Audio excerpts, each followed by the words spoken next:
விஜயகாந்த் இறந்த 13வது நாளிலே ஸ்டாலினுக்கு வந்த கதி இது ஆரம்பமே. தேமுதிக தலைவரும் சினிமா துறையைச் சேர்ந்தவருமான கேப்டன் விஜயகாந்த் கடந்த மாதம் 28ஆம் தேதி உடல்நல பிரச்சினை காரணமாக உயிரிழந்தார். இவரது உடலுக்கு 15 லட்சத்திற்கும் மேற்பட்டவர்கள் அஞ்சலி செலுத்தி அரசு மரியாதையுடன் அவரது உடல் நல்லடக்கம் செய்யப்பட்டது. அவர் இறந்து 13 நாட்கள் நிறைவடைந்த நிலையில் விஜயகாந்தின் மூலமே தற்போது ஆளும் முதலமைச்சர் ஸ்டாலினுக்கு நெருக்கடி பிள்ளையார் சுழி போட்டிருப்பதாக கூறப்படுகிறது. விஜயகாந்துக்கு சொந்தமான ஆண்டாள் அழகர் கல்யாண மண்டபம் கோயம்பேடு 100 அடி சாலையில் 1 ஏக்கர் நிலப்பரப்பில் பிரம்மாண்டமாக இருந்தது. இந்த இடத்தை பாலம் கட்ட தேவைப்படுவதாக கருணாநிதி கூறி நிலத்தை எடுக்க உத்தரவிட்டார். இதனை எதிர்த்த விஜயகாந்த் கருணாநிதியிடம் கெஞ்சி அதற்கு மாற்று வழியையும் சொன்னார். ஆனால் விஜயகாந்தின் கோரிக்கையை கொஞ்சம் கூட பொருட்படுத்தாமல் மண்டபத்தின் ஒரு பகுதியும் இடிக்கப்பட்டது. இந்த பகையை மனதில் வைத்தே திமுகவை எதிர்த்து பிரச்சாரம் செய்ததுடன் அதிமுகவுடன் கூட்டணி போட்டு திமுக சரித்திரத்தில் மறக்க முடியாத தோல்வியை பரிசளித்தார். இந்த பகையை மனதில் வைத்தே கடைசியாக நடந்த தேர்தலில் கூட கூட்டணி வைக்கவே இல்லை. அந்த மண்டபத்தின் ஒரு பகுதி கிடைத்த நிலையிலும் விஜயகாந்த் மறுபகுதியை சீரமைத்து கட்சி அலுவலகமாக செயல்படுத்தினார். அதன் பின்னும் அந்த மண்டபத்தை முழுமையாக இடிக்க உத்தரவிட்டு மெட்ரோ ரயில் நிலையம் அமைக்க திட்டம் தீட்டினார். ஏற்கனவே உடல்நல பிரச்சினை காரணமாக சிகிச்சை மேற்கொண்ட அவர் தற்போது அந்த மண்டபத்தை முழுவதுமாக இடிக்க சொன்னதும் இதை கேட்ட விஜயகாந்த் மொத்தமாக மனதுடைந்து போய்விட்டாராம். தனது தாய் தந்தை பெயரில் ஆசையாக கட்டிய மண்டபம், அது மட்டுமா இந்த மண்டபம் தேமுதிக என்ற கட்சிக்கு அடையாளம் என்றே சொல்லலாம். இந்த நிலையில் அவர் இறந்து 13 நாட்கள் கடந்த நிலையில் முரசொலி அலுவலகம் அமைந்திருப்பது பஞ்சமி நிலம் என்பதும் அதனை பட்டியலின மக்களுக்கு கொடுக்க வேண்டும் என ஆதாரத்துடன் பாஜக பட்டியலின தலைவர் தடா பெரியசாமி சென்னை உயர்நீதிமன்றத்தில் தொடுத்த புகாரின் பேரில் அதனை விசாரித்த நீதிமன்றம் முரசொலி பட்டியலின ஆணையம் விசாரிக்க உத்தரவிட்டது.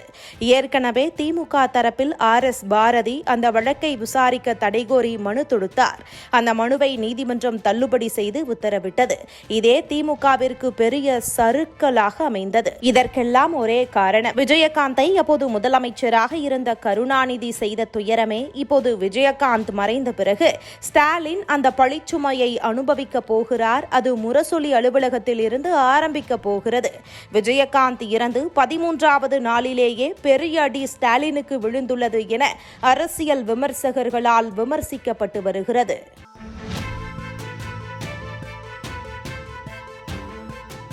ஆட்சிக்கு வந்த பிறகு இந்த தோராயமாக 2,69,000 கோடி ரூபாய் கடன் வாங்கியிருக்காங்க. இன்னைக்கு தமிழகத்தினுடைய கடன் 8,23,000 கோடி. 2,69,000 இவங்க ஒருத்தவங்களே கடன் வாங்கியிருக்காங்க. எப்படி நிதிநிலை சரியில்லைன்னு அவங்க சொல்லுவாங்க? இதுவரை தமிழகத்தில் 75 ஆண்டுகளா எவ்வளவு கடன் வாங்கியிருக்கோமோ அதுல 40% கடனை திமுக மட்டுமே வாங்கியிருக்கு. ஆட்சிக்கு வந்த பிறகு திமுகவை பொறுத்தவரை நிதிநிலையை உருவாக்கக்கூடிய சக்தி உங்ககிட்ட இல்ல. உள்ளே வரக்கூடிய FDI இன்வெஸ்ட்மெண்ட் குறையுது, நம்முடைய டாக்ஸபிள் பேஸ் அவங்க அதிகப்படுத்தல, இண்டஸ்ட்ரியல் அவுட்புட் அதிகப்படுத்தல, விவசாயத்தினுடைய தன்மை அதிகப்படுத்தல. இவங்க ஆட்சிக்கு வந்த பிறகு பொருளாதாரத்தை ஈட்டுவதற்கான எந்த வழிவகைகளும் எடுக்காம நிதிநிலை சரியில்லைங்கிற பஞ்சப்பாட்டு எத்தனை நாளைக்கு படுவாங்கன்னா 31வது மாசத்துல அதே டைலாக முதல் நாள்ல இருந்து இன்னைக்கு வரைக்கும் சொல்றாங்க. ஏதான் அன்னைக்கே நான் சொன்னேன், இதெல்லாம் டிராமா பண்ணி மறுபடியும் அவங்க 1000 ரூபாய் கொடுப்பாங்க. இவர்களே எதிர்கட்சியாக இருக்கும் பொழுது அப்ப இருந்த ஆளுங்கட்சியை பார்த்து 5000 ரூபாய் கொடுங்க பொங்கல் தொகுப்புக்குன்னு சொன்னாங்க. இன்னைக்கு சத்தமே இல்லாம 1000 ரூபாய் கொடுத்துட்டு முதலமைச்சர் அவர்கள் நிதிநிலை சரியில்லைங்கிறாங்க. ஸ்டடி பண்ண எல்லாத்துக்குமே தெரியும்னா நிதிநிலை தமிழகத்துல சரியில்லைன்னா அது காரணமே திமுக தான். 31 மாதங்களாக ஆட்சியில் இருக்காங்க. குறிப்பா கரப்ஷன் இல்லாம தமிழகத்துக்குள்ள இன்வெஸ்ட்மெண்ட் வர முடியுமா? முடியாது. ஒரு கம்பெனி இங்க யாருகிட்டையும் போய் கையூட்டு கொடுக்காம ஒரு நிறுவனத்தை தமிழகத்தில் ஆரம்பிக்க முடியுமா? முடியாது. சும்மா அவங்க ஒரு இன்வெஸ்டர் சமிட் நடத்துறாங்க, அதுக்கு 5 லட்சம் கோடி வரும்னு அவங்க சொல்றாங்க. துபாய்க்கு போன 6000 கோடி என்ன வரல. தமிழகத்திற்கு இந்த ஆண்டு, இன்னைக்கு நான் சேலம் பேச்சில் கூட பேச போறாங்கன்னா புள்ளி விவரத்தோடு, இந்த ஆண்டுக்கு இந்தியாலேயே ஒரு டிப் இன் FDI தமிழகத்தில் அதிகம். போன ஆண்டு வர பாத்தீங்கன்னா இந்த ஆண்டு FDI இன்வெஸ்ட்மெண்ட் குறைஞ்சிருக்கு. எல்லா அடிப்படையிலையும் பாத்தீங்கன்னா திமுகவை பொறுத்தவரை தமிழகத்தை அதல பாதாளத்துல தள்ளுவதற்கான எல்லா முயற்சிகள் எடுக்கிறாங்க. 10 லட்சம் கோடி கடனை நம்ம 2 வருஷத்துல தொற்றுவோம். இதே இதுல போனா 10 லட்சம் கோடியை தொற்றுவோம். இந்தியாவில எந்த மாநிலத்திலும் இவ்வளவு கடன் கிடையாது. 10 லட்சம் கோடி ரூபாய் ஒரு மாநிலத்துக்கு கடன் இருந்தா இந்த மாநிலம் எங்க போய் முடியும் நீங்க பாருங்க. ஆட்சிக்கு வந்த பிறகு இந்த தோராயமாக 2,69,000 கோடி ரூபாய் கடன் வாங்கியிருக்காங்க. இன்னைக்கு தமிழகத்தினுடைய கடன் வந்து 8,23,000 கோடி. 2,69,000 இவங்க ஒருத்தவங்களே கடன் வாங்கியிருக்காங்க. எப்படி நிதிநிலை சரியில்லைன்னு அவங்க சொல்லுவாங்க? இதுவரை தமிழகத்தில் 75 ஆண்டுகளா எவ்வளவு கடன் வாங்கியிருக்கோமோ அதுல 40% கடனை திமுக மட்டுமே வாங்கியிருக்கு ஆட்சிக்கு வந்த பிறகு.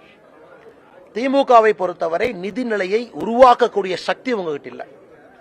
உள்ளே வரக்கூடிய எஃப்டிஐ இன்வெஸ்ட்மெண்ட் குறையுது, நம்முடைய டாக்ஸபிள் பேஸ் அவங்க அதிகப்படுத்தல, இண்டஸ்ட்ரியல் அவுட்புட் அதிகப்படுத்தல, விவசாயத்தினுடைய தன்மை அதிகப்படுத்தல. இவங்க ஆட்சிக்கு வந்த பிறகு பொருளாதாரத்தை ஈட்டுவதற்கான எந்த வழிவகைகளும் எடுக்காம நிதிநிலை சரியில்லைங்கிற பஞ்சப்பாட்டு எத்தனை நாளைக்கு பாடுவாங்கன்னா 31வது மாசத்துல அதே டைலாக முதல் நாள்ல இருந்து இன்னைக்கு வரைக்கும் சொல்றாங்க.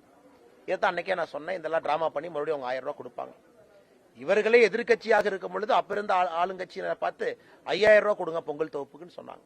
இன்னைக்கு சத்தமே இல்லாம 1000 ரூபாய் கொடுத்துட்டு முதலமைச்சர் அவர்கள் நிதிநிலை சரியில்லைங்கிறாங்க. ஸ்டடி பண்ண எல்லாத்துக்குமே தெரியும்னா நிதிநிலை வந்து தமிழகத்துல சரியில்லைன்னா அது காரணமே திமுக தான். 31 மாதங்களாக ஆட்சியில் இருக்காங்க.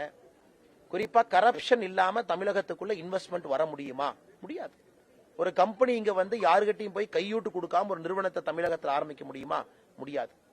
சும்மா அவங்க ஒரு இன்வெஸ்டர் சமிட் நடத்துறாங்க, அதுக்கு 5 லட்சம் கோடி வரும்னு அவங்க சொல்றாங்க. துபாய்க்கு போன 6000 கோடி என்ன வரல. தமிழகத்திற்கு இந்த ஆண்டு இன்னைக்கு நான் சேலம் பேச்சில் கூட பேச போறாங்கன்னா புள்ளி விவரத்தோடு